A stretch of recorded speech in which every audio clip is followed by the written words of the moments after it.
Thank you. Alas 3 ba? Ay ko, damo pa rin. Isang buong baboy na hindi nakaka-high blood, healthy pa sa katawan. So, tara! Ginamitan nga natin ito ng kutsilyo para mabalatan itong langka natin o baboy na puti ang dugo. Sunod mga idol, tatadtadin natin ito ng taga. Yan, tagaan natin ng tagain tapos hiwain natin sa manipis na parte. Ito yung titirahin natin ngayong araw mga idol. Sunod mga idol, nagbalat na nga tayo dito ng niyog para may panggata tayo. Nakakamiss din talaga itong langka mga idol kasi hindi niya season ngayon pero ngayon meron tayo kaya naglaro-laro na ako dito ng dalawang niyog na panggata natin sabay binuka. Bang! Lumabas yung sabaw. Sa sobrang katandaan ng nyug nito mga idol, ayan, meron na yung bukag. Tsaka itong malaki binigay natin ito sa bata kasi paborito na daw. At yung isang maliit, nasa atin na yan.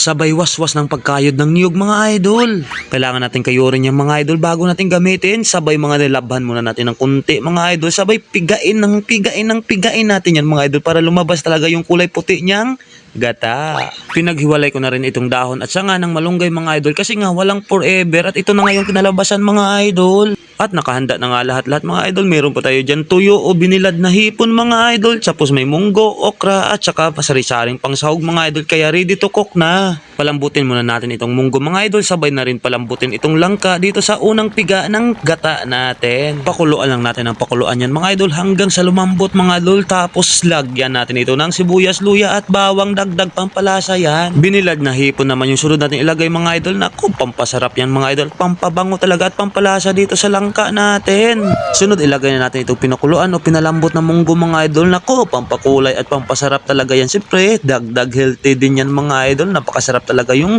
langka natin ngayon. In short, baboy na puti yung dugo. Sunod, ibuhos na natin itong unang piga natin ng gata mga idol. Hiraman yung pampalasa dito sa Magic Sarap. Siyempre, pampabango nating paminta at yung pampalat natin na asin mga idol. Siyempre, i-mix-mix natin yan para tumimbang yung lasa. Sa amoy pa lang mga idol, mabubusog ka talaga. Siyempre, hindi magpapahuli itong pampalaway o pampalapot natin na okra. Naku, dagdag healthy talaga yan mga idol sa gulay natin. Lalo pa natin gawing healthy yung gulay natin mga idol. Dagdagan natin ng malunggay yan mga idol. Naku, napakasarap talaga yan mga idol. Siyempre, halo-haluin lang natin yan. Medyo maproseso lang talaga o nakakapagod din talaga yung ganitong pagluto mga idol. Pero okay lang yan pag maluto naman yan. Naku, pawing-pawi talaga yung pagod mo yung mga idol. At siyempre, nang maluto na, siyempre, i-share din natin sa mga kapitbahay natin yan mga idol. Kahit simpleng gulay lang yan, importante nakapagbigay tayo ng ulam nila ngayon.